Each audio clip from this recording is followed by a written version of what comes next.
सर्वांना नमस्कार।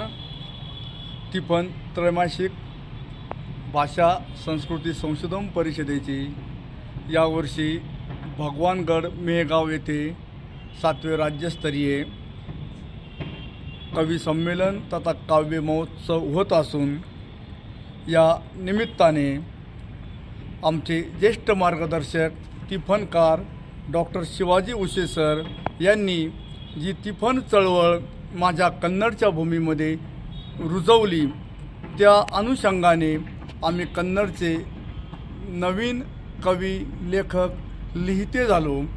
या सर्वांचा आढावा घेणारी एक छोटीशी रचना। कवितेचं शीर्षक तू जागलास शिवाजी नावाला। युगानुयुगाच्या पडीत या उघड्या नागड्या माळरानावर तू फिरवला नांग